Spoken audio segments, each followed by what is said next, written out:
Hi, everybody. Happy Calculus Friday to you all. Today, we're going to be looking at maxima and minima of multivariable functions. We're looking at extreme values. And so, yeah, there's a big old definition here.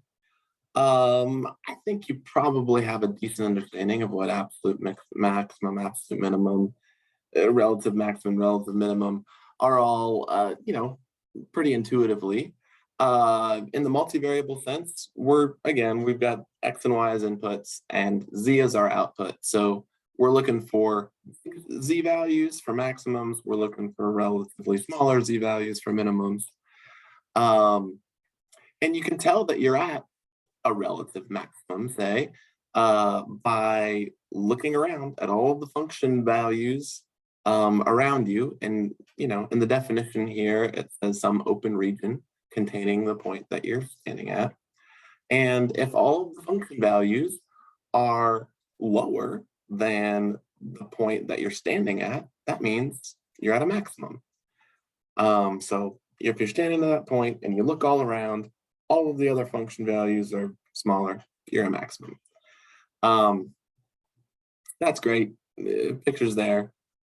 You know what's going on from Calculus 1 in terms of the definitions there. But in this section, we're going to be trying to find extreme values of these functions. And so, like in Calculus 1, identifying critical points is going to be a thing.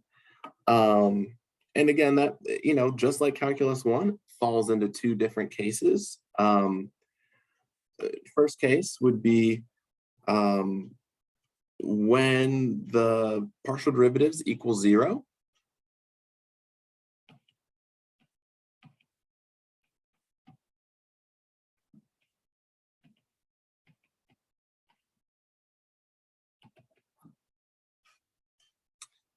And the second case is when one or more of the partial derivatives don't exist.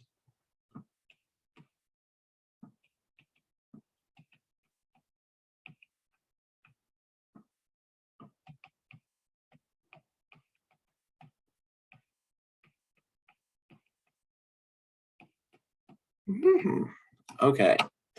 And so, yeah, I included this part because we've been talking about tangent planes, and when you're looking at a tangent plane, when you're looking at a max or a min, the tangent plane at that point is going to be flat.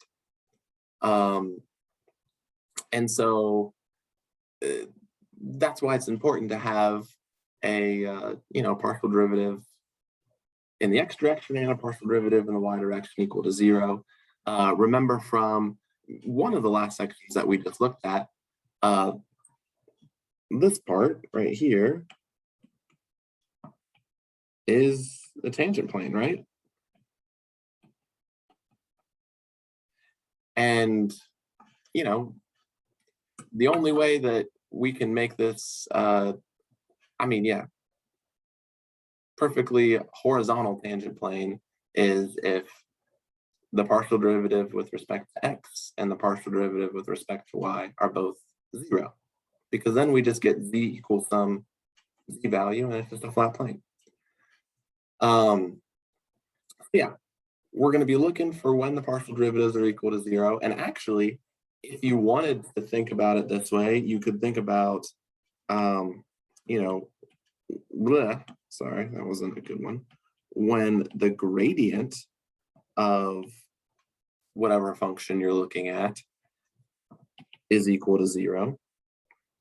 And in that case, we're thinking about a 0 vector. So maybe I write it as a vector to make that more clear. But yeah, both partials are equal to 0. Okay. Those are the critical points that we're going to need to test to see if anything interesting is happening there. Do remember, though, that not all critical points are going to be maximum or minimum. So sometimes we get things called saddle points. And I believe we've looked at saddle points before. They're analogous to inflection points from single variable calculus, but at this point here, we would have a flat tangent plane, but notice that in one direction, we have a parabola cross section that goes up, and in another direction, we have a parabolic cross section that faces down. And so, yeah, a saddle point is going to be one of those things that's going to be a critical point, but it's not going to be a maximum or minimum because, yeah, any open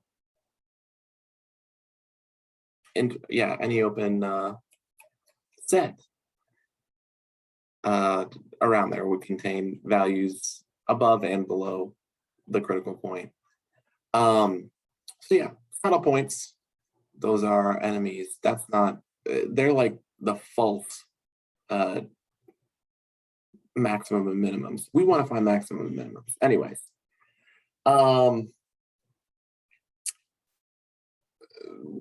yeah, let's do a quick review on how we would find extrema in Calculus 1. I named this one example 0. Here we've got a function cosine of x, and we're going to look just on 0 to 2 pi to make things a little bit easier on ourselves. Okay, so if we were going to go with this, and we wanted to find maximums and minimums using the derivative tests that we learned in Calculus 1, one option would be, use the first derivative test.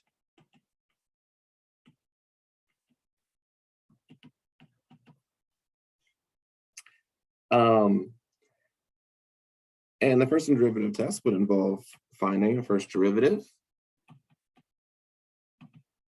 Derivative of cosine would be negative sine. And we would ask ourselves, where does this derivative equal 0 to find critical points? Or we would ask ourselves, where does this derivative doesn't exist? Where would it not exist? That's just a trig function. So the function, the derivative is always going to exist. But where would this equal 0? So I'll just say we'd set this equal to 0 and then solve for points where this would equal 0. Now the sign's going to equal 0 when we're at 0 or pi or 2 pi. I guess I included that in the interval for some reason. But yeah, the values here would be 0, pi, or 2 pi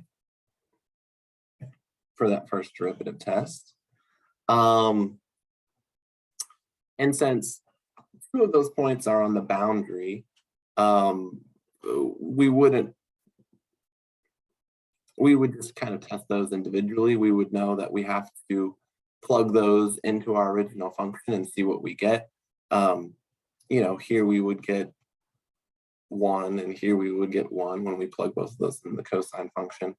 But using the first derivative test would lay these out, and for any of the interior points on this interval, so pi in this instance, we would, I don't know, maybe make a chart for what happens to our first derivative around the critical point pi.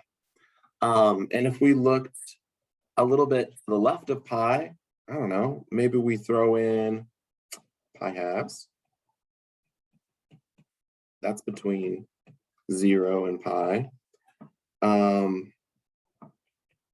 And then for the next one, maybe we throw in 3 pi halves.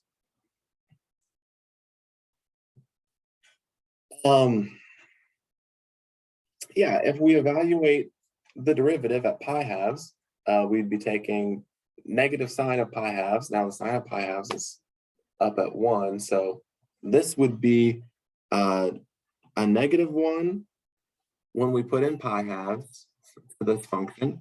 And when we put in 3 pi halves, we would get a +1.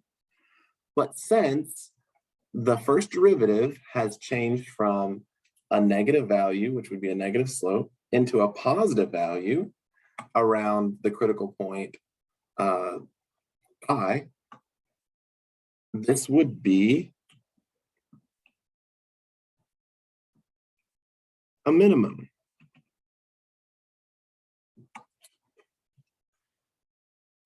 And that's one way that you can use, a little bit of calculus to find a minimum there.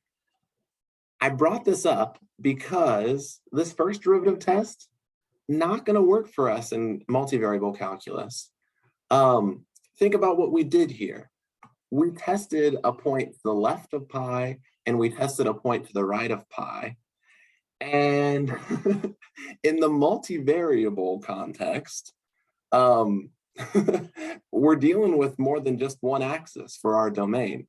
And so like the limit stuff that we did where we had to approach the point of interest from all directions, very similarly here, we can't just look, I don't know, to the left of our point and to the right of our point. There's an infinite number of points all around, the one that we're interested in our domain.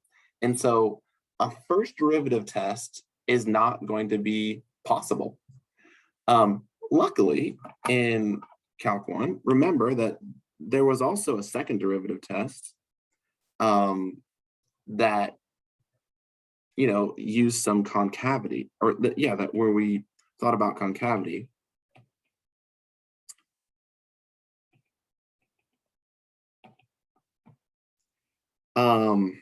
And we can use some information from the second derivative to give us a clue of what's going on here. And this is going to be the one that's more generalizable to the multivariable context. Again, we would think about where does the cosine equal 0 on this interval, and that's only going to happen at pi. I guess that'll happen at pi halves and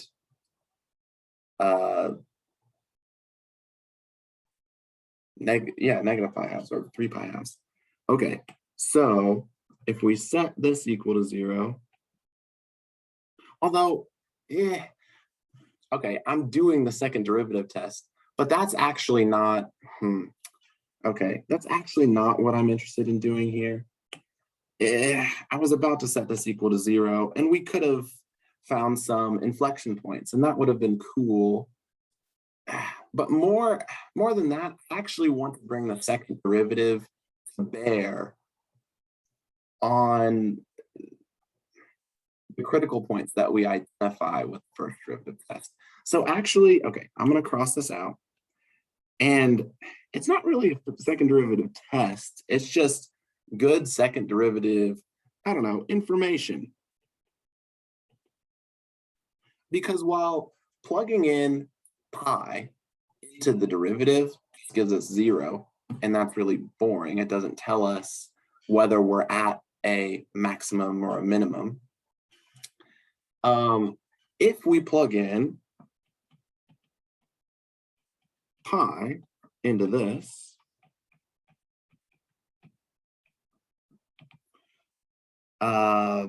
we get a number. That number happens to be 1 because we got negative times -1. That tells us that we have a positive concavity.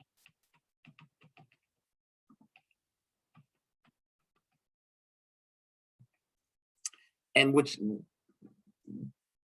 that means that we have a minimum. Because we're, concave up. That means our point is at the bottom.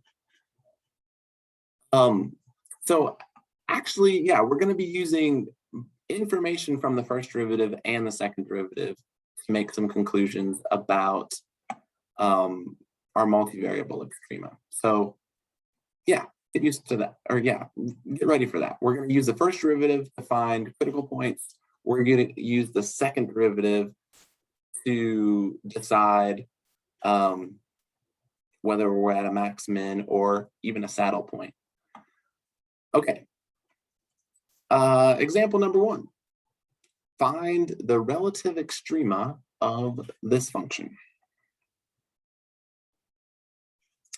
Cool. Well, if we wanted to identify some critical points, which is definitely what we want to do, we would take partial derivatives. So critical points. We'd be looking for places where the partial derivative with respect to x equals 0, or the partial derivative with respect to y equals 0. And yeah, we could actually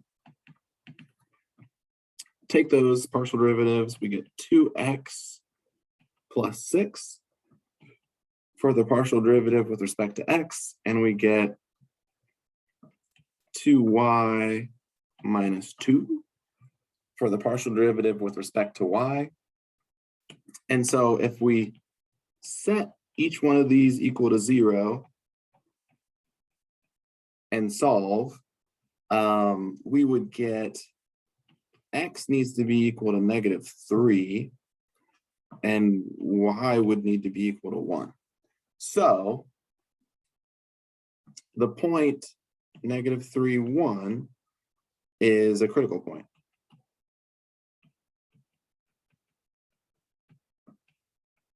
And according to those partial derivatives we just took, that's the only one that we would get.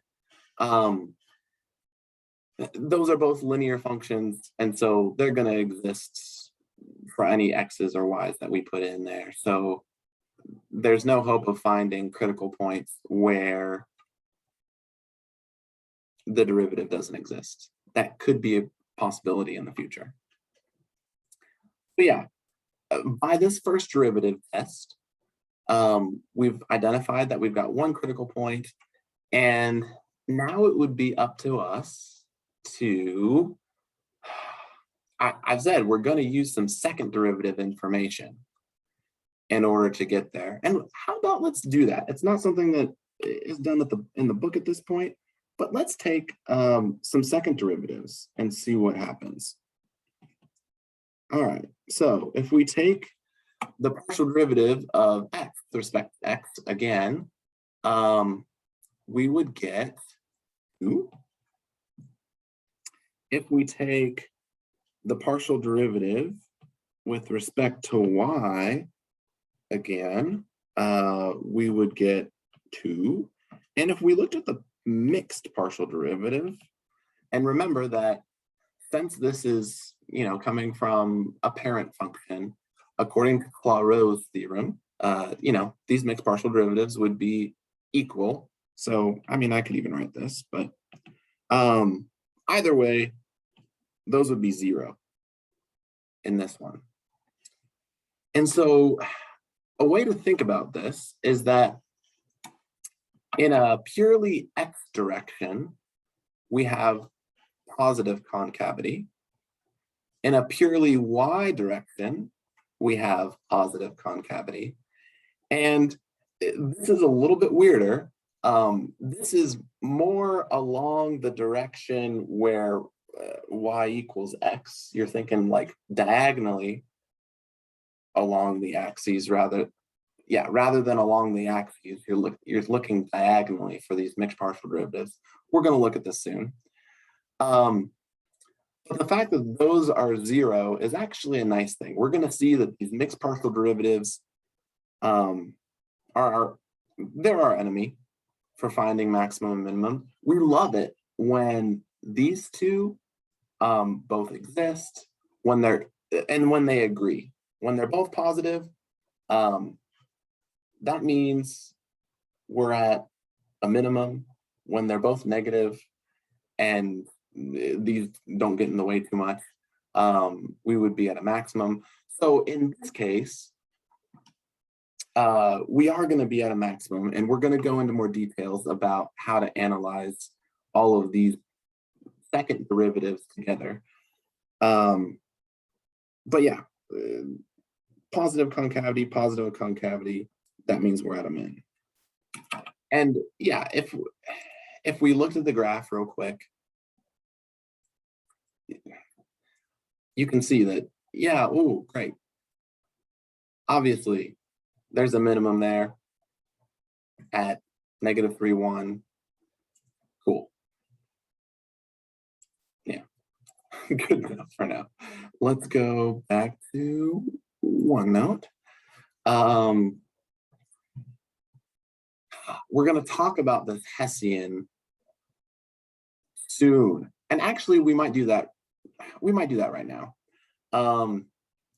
Just to let you know, in the book, this is the way that they decide whether it's maximum or a minimum. In this specific case, since we have a function that can be, you can complete the square and rewrite the function this way, you can see that, yeah, we have an elliptic paraboloid where the coefficients here on x and y are both positive. So it means that we have an elliptic paraboloid that's opening up, and it makes sense that we have a minimum then. So they were using a little bit of prior knowledge to figure it out there. Here we are delving into the future. All right, let me go ahead and click this. It may be a little bit premature, but I want to start playing around with second derivatives. Okay, great. All right, what do we have here? We have a multivariable function, and it is named, please. Yeah, it is some number, or some constant, c1 times x squared plus c2 times y squared equals c3 times x times y. What I've done here is I've created a function that only has quadratic terms, because we're looking at second derivatives. These quadratic terms are going to be really nice for us. And when I say quadratic, I mean x is squared, y is squared, and when you multiply x times y, that's a second degree polynomial. And right now I have those constants at 0, 0, and 1, so that our function, you can look at it down here, this is where I've tried to summarize the most important information, is just xy. And so this one's familiar. This is the one that we took the sled down. Cool.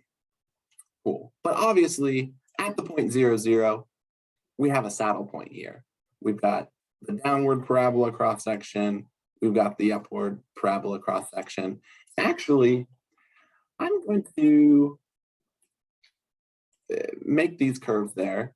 I've made these, parametric curves so that they follow these. And right now we're looking at curvature, or, like the total curvature at a point.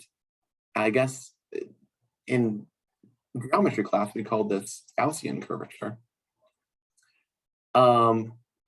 But overall, we have what's called a negative curvature here because at this point, we've got curving happening one way, and then we've got curving happening the opposite way. And notice that as long as I only mess with this coefficient on the xy term,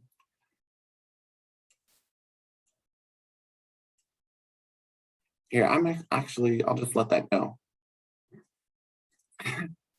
All right, so we got to notice at least 3 things. When I'm messing with this term only, all I'm getting is just multiples of the function xy. Notice that these parabolic cross sections are always at odds with each other. They're always in opposite directions. So this term, which represents the mixed partial derivative, is always a bad thing when we're looking for maxes and minimums, because it always represents some kind of a saddle point. Okay, and that's bad. let's go ahead and make this 0. And then let's play with, I don't know, in the x direction, in the purely x direction, we could play with the coefficient on x squared, which I think was just the C1. Yeah. So yeah, if we have the multivariable function where we just have 0.7 times x squared, yeah, we get this parabolic cylinder. And yeah, we've got this parabola along the cross section. That's cool. Yeah.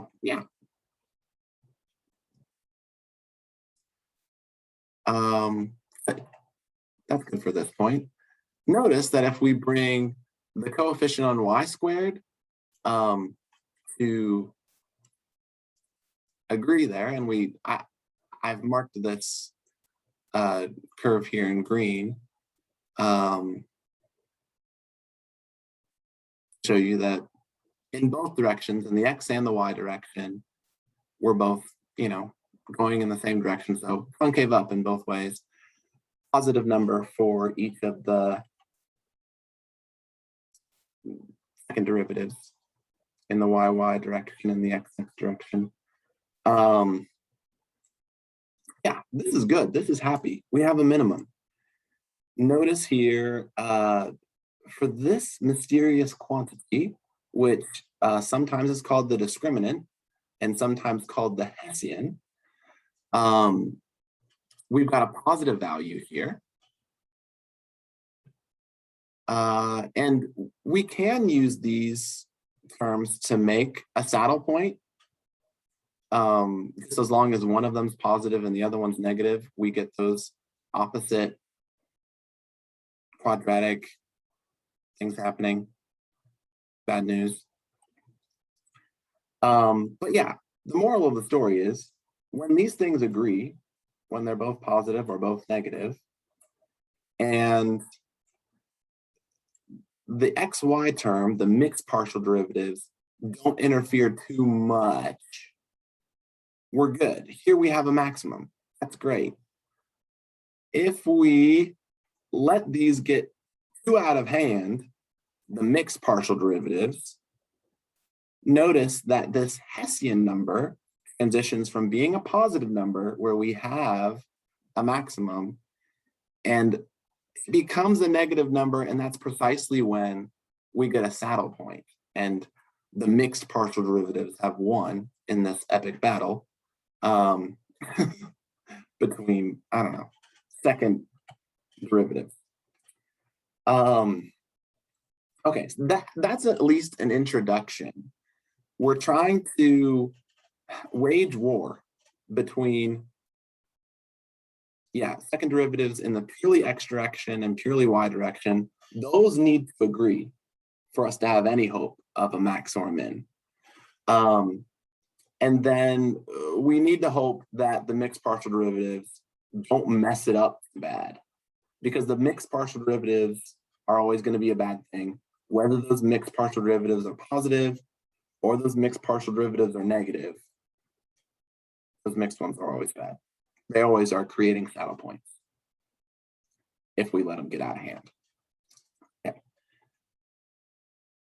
So we've got some intuition now about the second derivative and how that's going to play a role in finding extrema. We want these to agree. We want this to be as small as possible, like as close to 0 as possible. So this one's great. Moving on to the second example, this one's going to be real quick.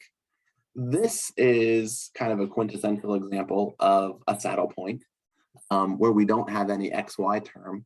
But notice that if you take the partial derivatives, you can identify a critical point at 0, 0. And if we were to take the second partial derivatives here, we would have 2 and -2.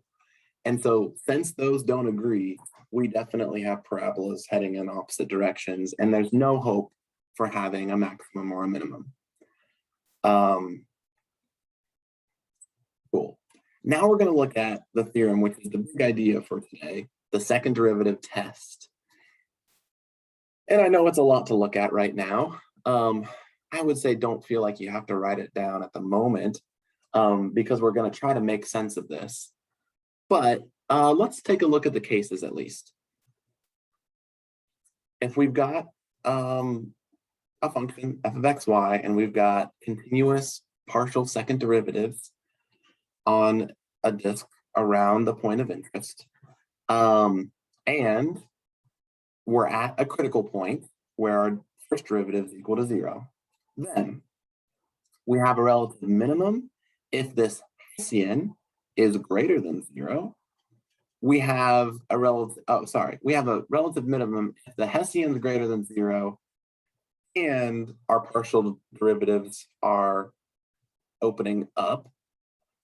We have a maximum if our Hessian is greater than 0 and our partial derivatives are headed down. We have a saddle point if the Hessian value, or this discriminant is the other word, is less than 0. And the test is inconclusive if we have the Hessian equal to 0.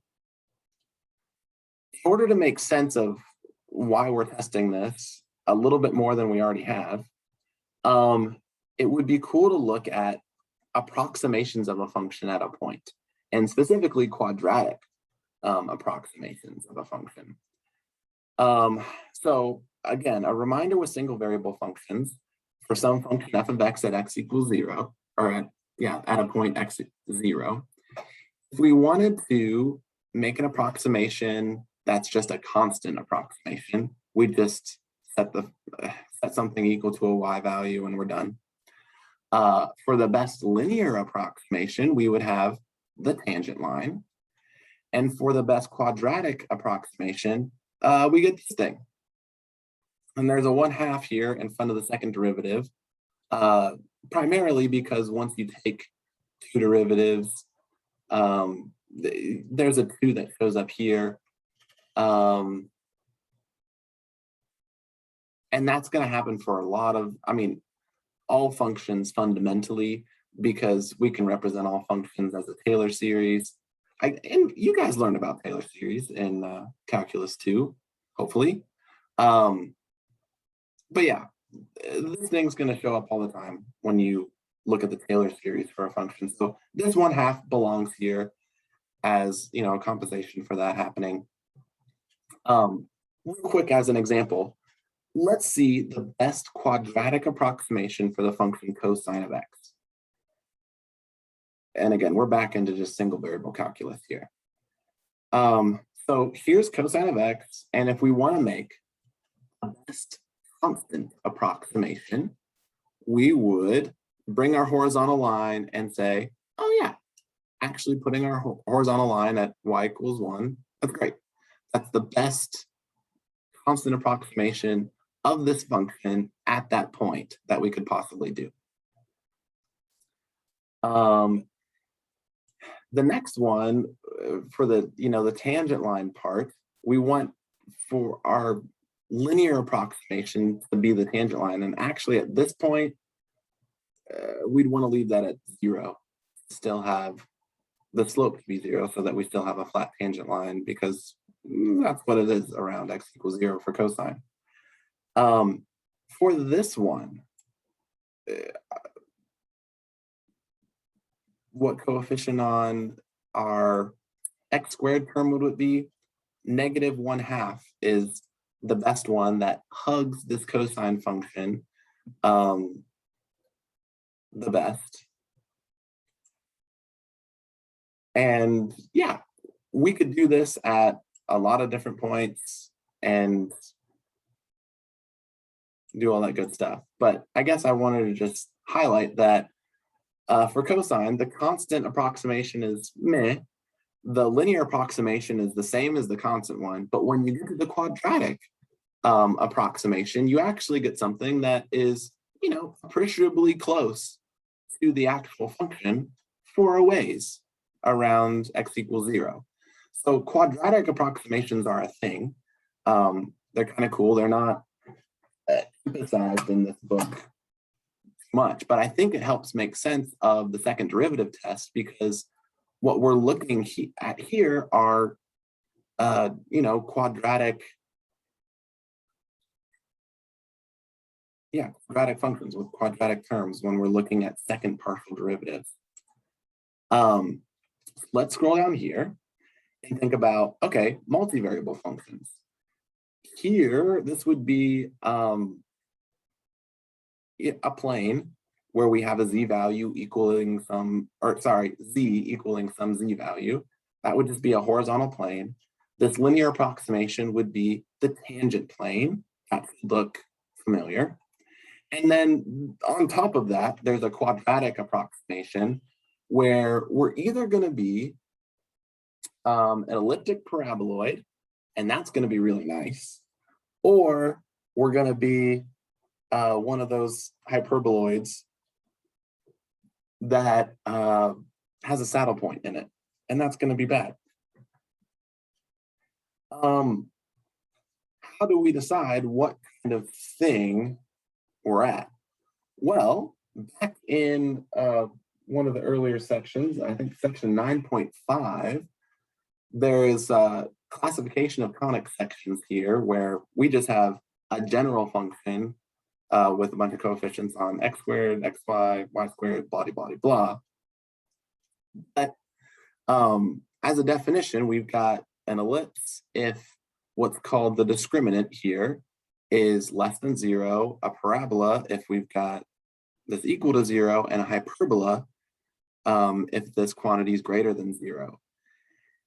And if we go back to this quadratic approximation, notice that if we, recognize that since this is the coefficient on x squared, this is a, this is the coefficient on x times y, this one's the coefficient on y times y, or y squared, we can plug those in for a, b, and c, and notice we get something that looks a lot like the Hessian that was showing up in that second derivative test that we were looking at. Even notice that there are some coefficients of 1/2 here, similar to there was a coefficient of 1/2 there, and that cancels out with the 4 in the 4ac part. It's beautiful. We are going to be golden if we are in the elliptic paraboloid region, because those things have maxes or mins. We're going to have problems if we have a hyperbolic cross-section. And so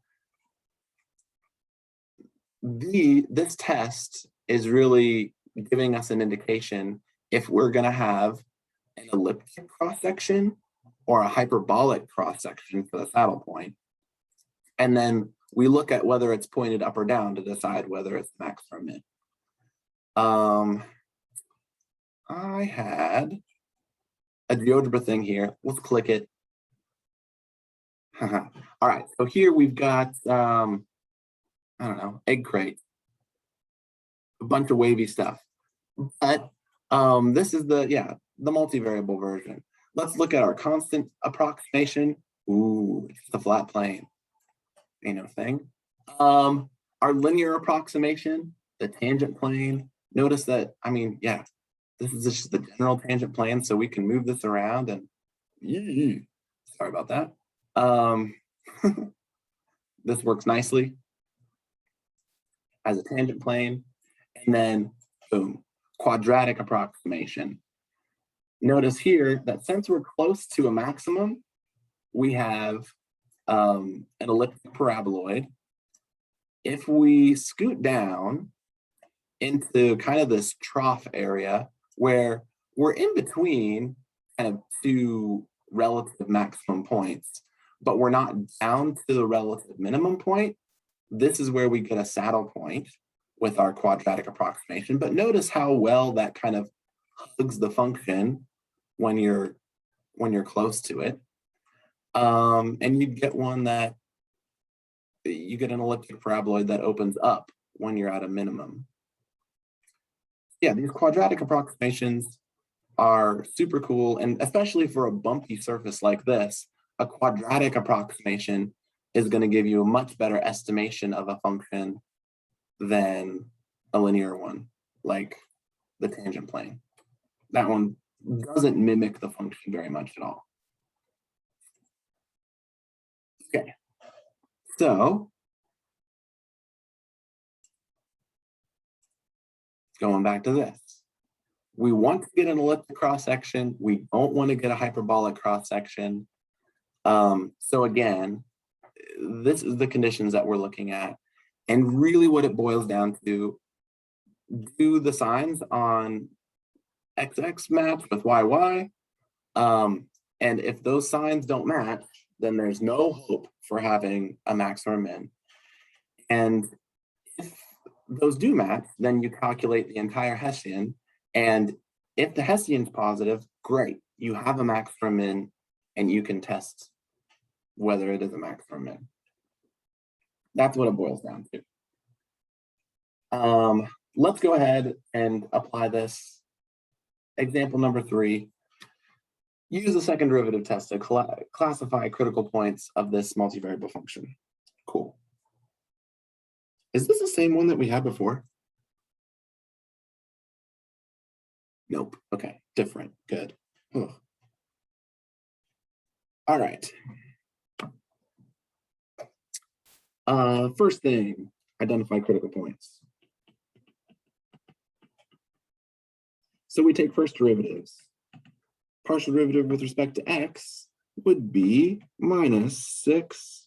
Nope, just kidding. I was looking at a y.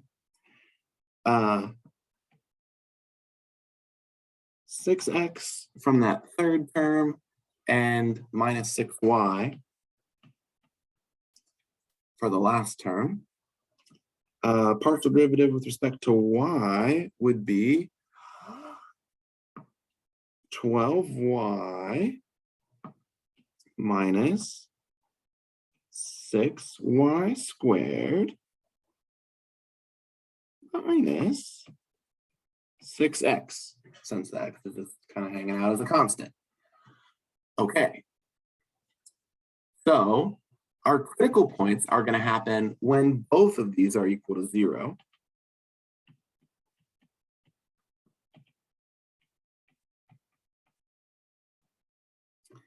And, well, this one's going to be 0.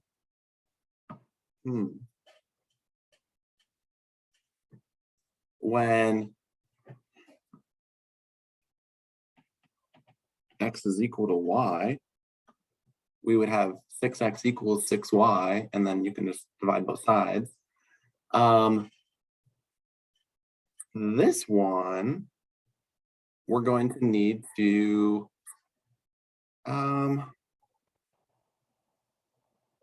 maybe reduce a little bit more. So yeah, everything on the left-hand side is a multiple of 6. So why don't we go ahead and just divide everything by 6, and we would have 2y minus y squared minus x equals 0. And so now we have this system of 2 equations with 2 unknowns. And in order to solve the system of equations, we're going to have to be creative. In this case, a substitution makes a lot of sense. So if we substitute in, we would get, 2y minus y squared minus y equals 0. And then we can start to think about, all right, we've got negative y squared plus y equals 0. We could factor out a y there and get negative y plus 1 equals 0. And we factored this so that we know that y needs to be 0 or y needs to be 1 in order for that second factor to be 0.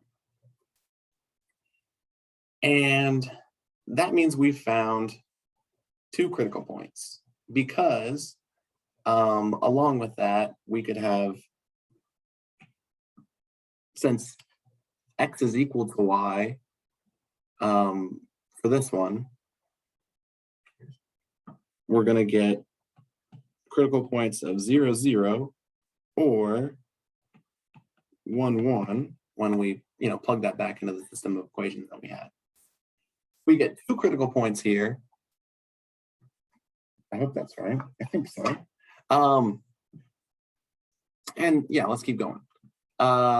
Once we've identified those critical points, now it's time to use the second derivative to think about whether those critical points are maxes or mins or saddles.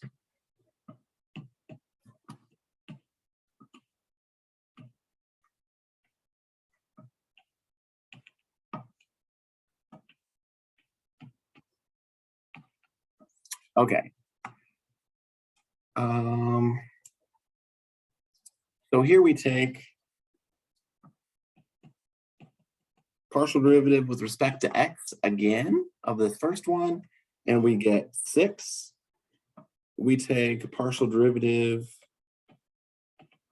of y again with respect to y and get 12 minus 12y. And if we take the mixed partial derivatives here, either way we do it, we should get a negative 6.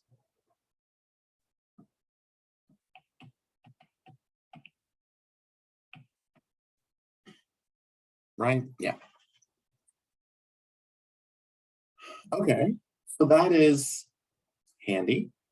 What we're going to do is evaluate the Hessian at 0, 0 and at 1, 1. So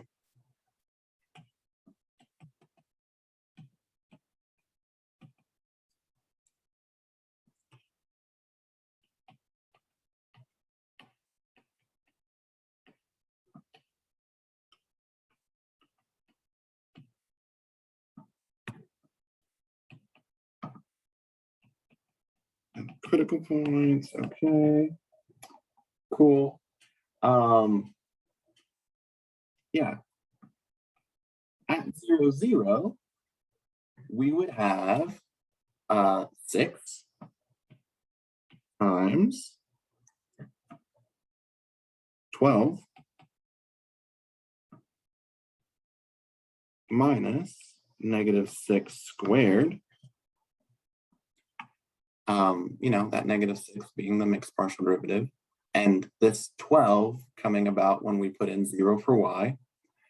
Yeah, that number is bigger. That's 72 minus 36, which is 36. So this is a good Hessian. That's a positive number. That's what we want to see. We're going to have a max or a min there. For the other one, we would again have 6 times. This case, we're putting in 1 for y. So in this direction, we get 12 minus 0. Wait a second. What did I do? Oh, no. Sorry. That was last time. We get 12 minus 12, which is 0 overall. That's fine. And then we're subtracting off negative 6 squared again. So here we have 0 minus 36, which is negative 36. And this is a bad Hessian. So this one's going to be a saddle, already guaranteed. In order to interpret what happens at 0, 0, we would need to go, back to the second partial derivatives. And if they're positive, then we have a minimum. If they're negative, then we have a maximum. And in this case, positive here, this one was 12, so positive there, we have a minimum.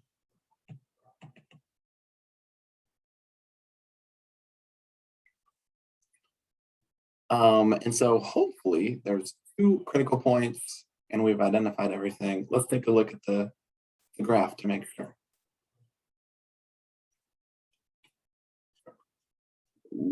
Okay.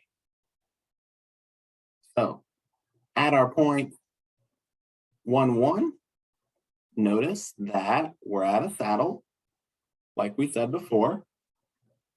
And if we bring this back to 0, 0, I mean, here, I don't even have to move it. You guys can see at the origin, we have a relative minimum, like we thought. So relative minimum there, saddle point there, our analysis was spot on. Excellent.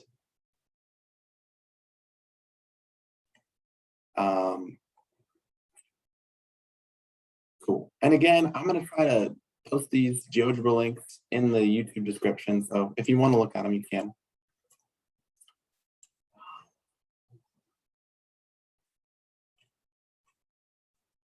Cool. Yeah, there we get negative 36. Oh, see, that doesn't even change anything. Don't worry about that.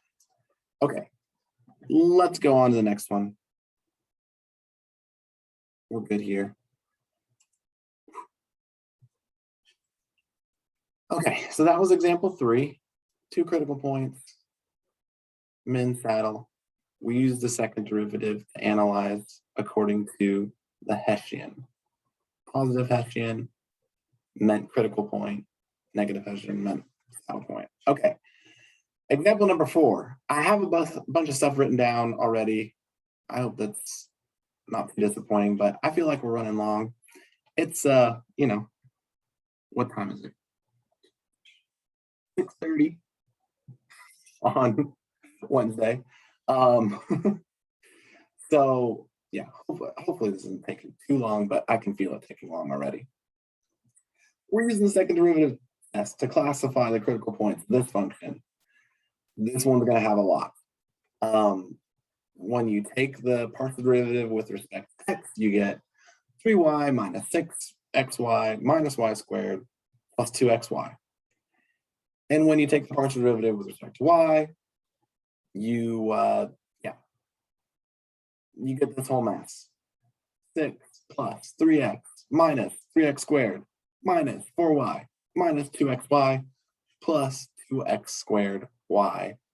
We set both of those equal to 0 so that we can find critical points. Again, we're in a situation where we're not going to have any critical points that are undefined.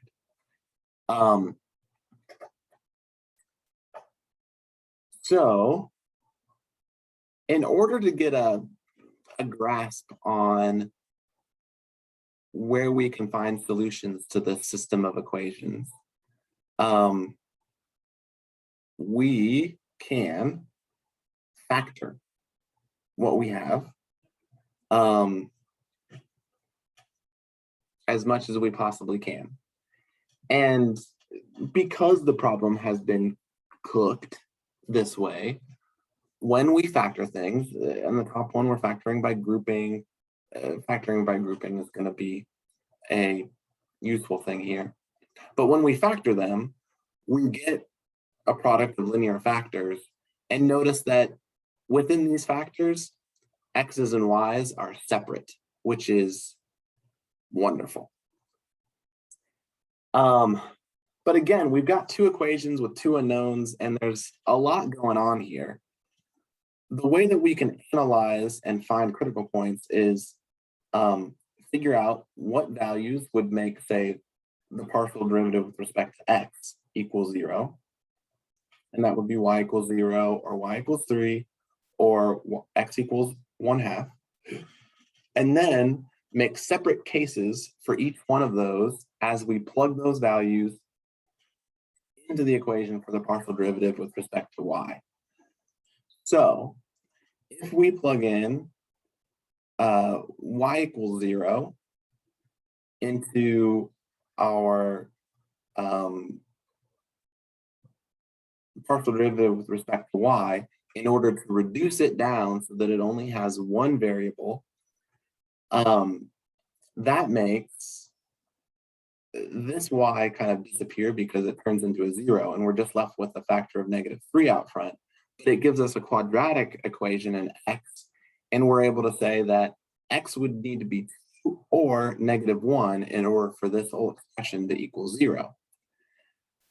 So in total, using this y equals 0 and then the two x values that we found gives us two critical points where the y value is equal to 0 and the x values are, match 2 and -1. Likewise, when we move on to y equals 3, we plug in y equals 3 everywhere into here. And again, we would get 3 in the front part, and we get the same quadratic in x. We get 2 and -1 again. So that means that we have a couple more ordered pairs at 2, 3 and -1, 3. Another couple critical points where both partial derivatives would equal 0. And then the last one, we use x equals 1, plug that in to the partial derivative with respect to y, and then solve, and we get y equal to 3/2 would make this whole thing equal to 0. And so 1/2, 3/2 is the fifth and final critical point there. And so the idea was factor them, find some places where you could make one of them equal to 0, then test those values in the other one to see where you get corresponding x values or y values that would be able to make some points overall. That's kind of crazy. And I would not expect for you to see any problems that are algebraically harder than this one. This one's nuts with 5 critical points. Most of the time, you're going to have 2 or 3 max.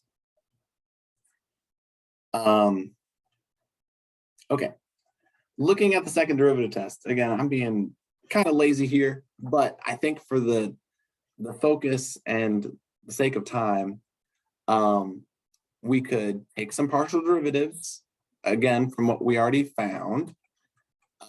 Here are second partial derivatives. And the idea, again, is now we evaluate the Hessian, or the discriminant, that's what the D stands for, at all of these 5 critical points. And if you plug in points at -1, 0, 2, 0, -1, 3, and 2, 3, you find that you have negative values for the Hessian, which means that we're not going to have any max or mins. So all of those are saddle points. And then the last one, we can evaluate the Hessian again. We get a positive number this time, and since at this point, the second derivative with respect to x both times is a negative number, we have something that's concave down, and we have a max value.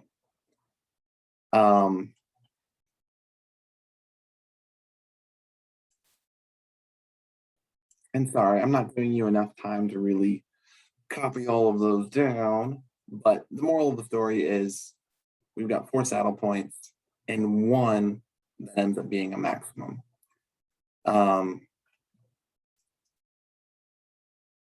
Graphing wise, yikes. Okay, well done, GeoGebra. You can see that we've got 4 saddle points there and 1 max up there at the top. That's cool. A is not at the right spot. Anyways, let's keep going. That's example 4. That one is like the tricky one because of the algebra. But again, the new stuff, the important stuff for calculus-wise is being able to evaluate this Hessian, kind of understanding why the Hessian is something that we're evaluating, which we did earlier. So we're good. Now we're gonna, instead of just finding any extrema, relative extrema included, if we want to be certain that we find an absolute max or min. We can do that when we're focused on a closed and bounded region. But we'll need to evaluate the critical points, and then we will need to find critical points along the boundary region, and compare all those values in the end to figure out which one's actually the absolute maximum. So this one, finding absolute extrema, is a little bit more like what we did at the beginning, where we were finding extrema on this closed interval from 0 to 2 pi.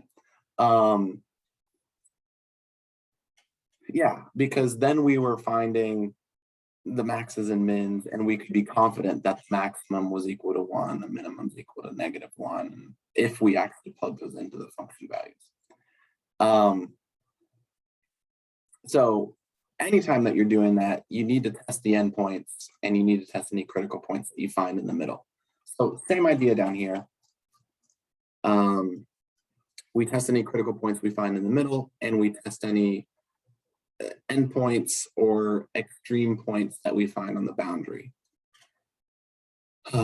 So we're going to look at example 5 here. We have this function, and it's defined on a triangular region in the domain where you've got vertices at those points. So the idea here, this is what we're working with. The domain is this triangle, and there are quite a few points that we actually need to test here. There's going to be one point in the interior that we end up finding using our first derivative test. Here we, when we set both of the partial derivatives equal to 0, we find the point 2, 1. And that's the one that's in the interior of the triangle. It ends up being the absolute maximum, because when you find the partial derivatives, you get 2 negative partial derivatives and then no mixed, and that's wonderful. So we do have a relative maximum here. But to be sure that on this entire region we found the absolute maximum, we need to test some more points. We need to test the endpoints at the end of the triangle region, and if there are any extrema along the boundary edges, we need to test those. So yeah, there's 1, 2, 3, 4, 5, 6 more points that we need to test. So right now we found a relative maximum. It's at z equals 13, and if any of these other points have a z value greater than 13, that one becomes the new absolute maximum.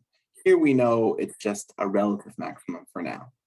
But what we would do is look along each one of those curves. So along the boundary here, along the boundary that goes from the origin along the y-axis, x would be equal to 0.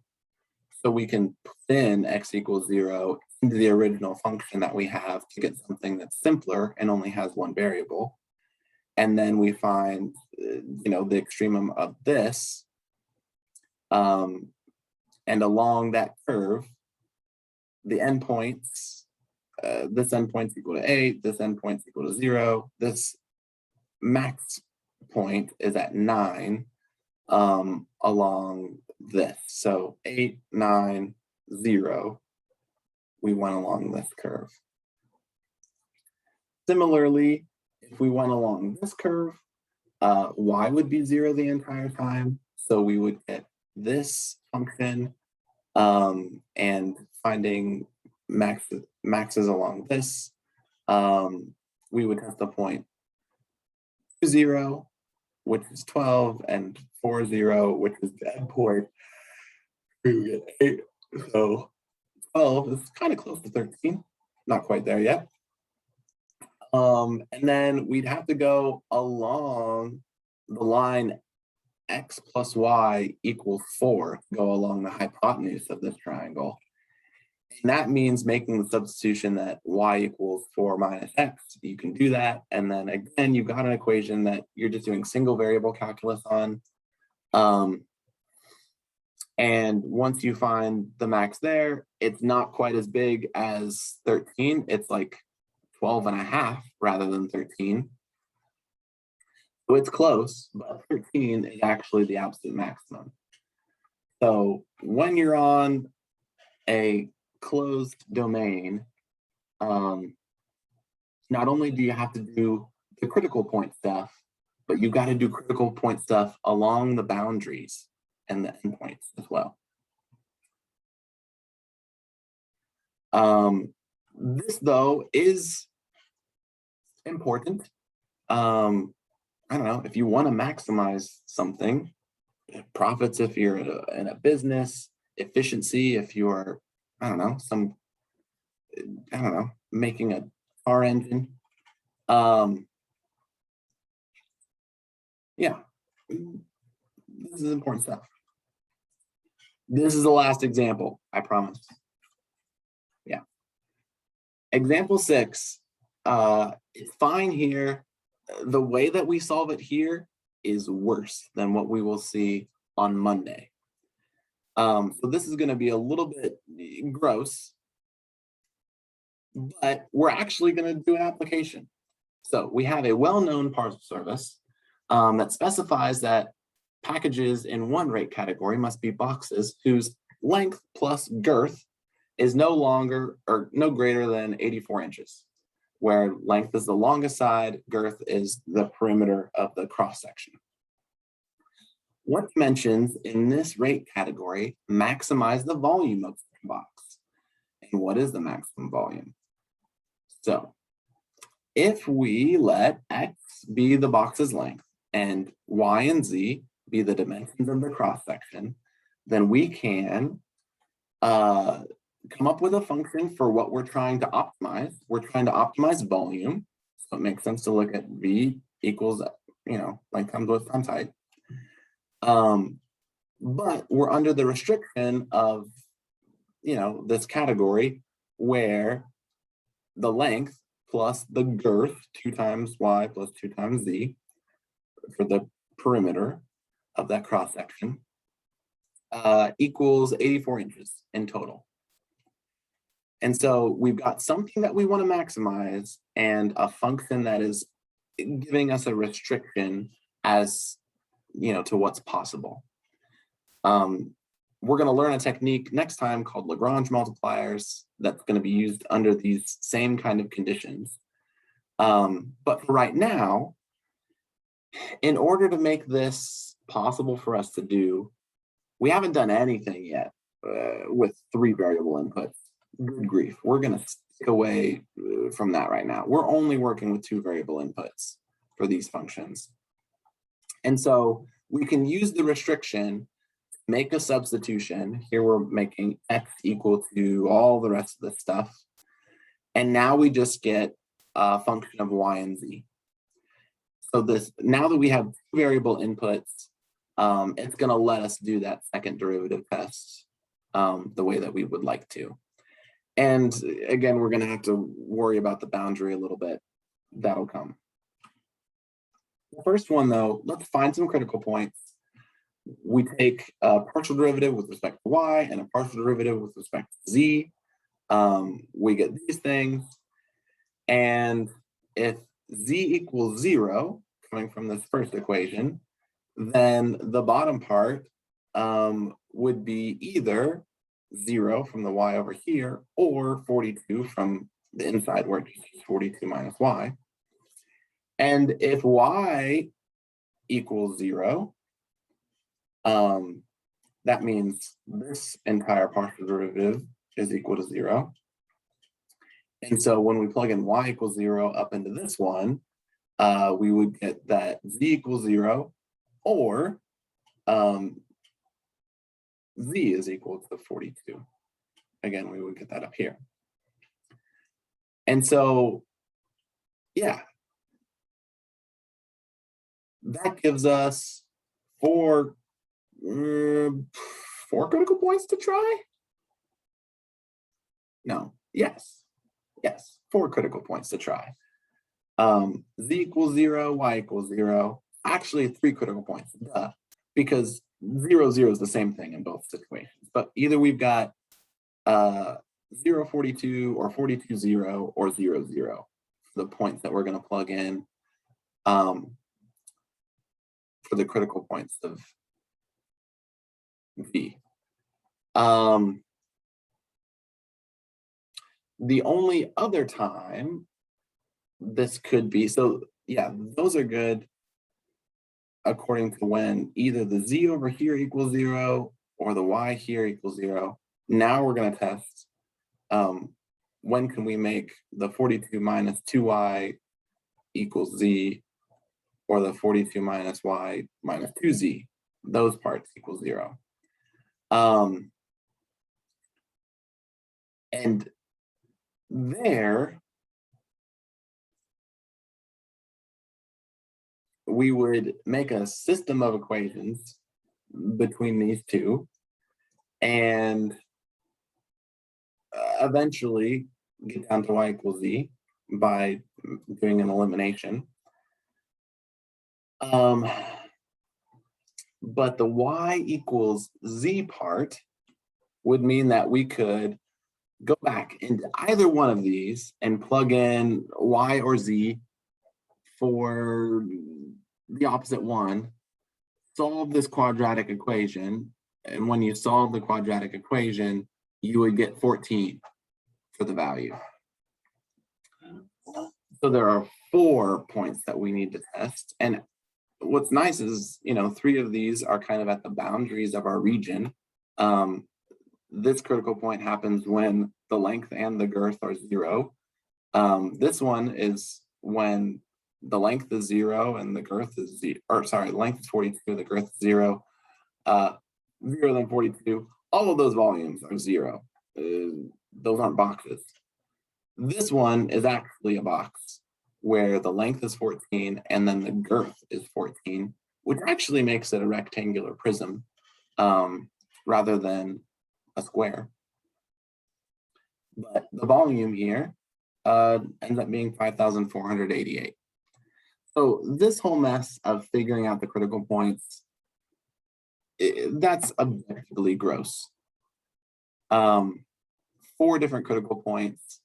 A couple happen when z is equal to 0 or y is equal to 0, and then you've got to figure out what happens when z and y aren't equal to 0. And that's, the system that you solve down here. Blah. Anyways, that's the overview of that problem. And the one that we look at on Monday will be nicer than this. Lagrange multipliers will be a little bit more slick.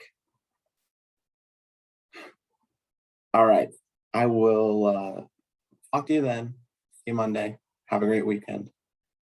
Bye.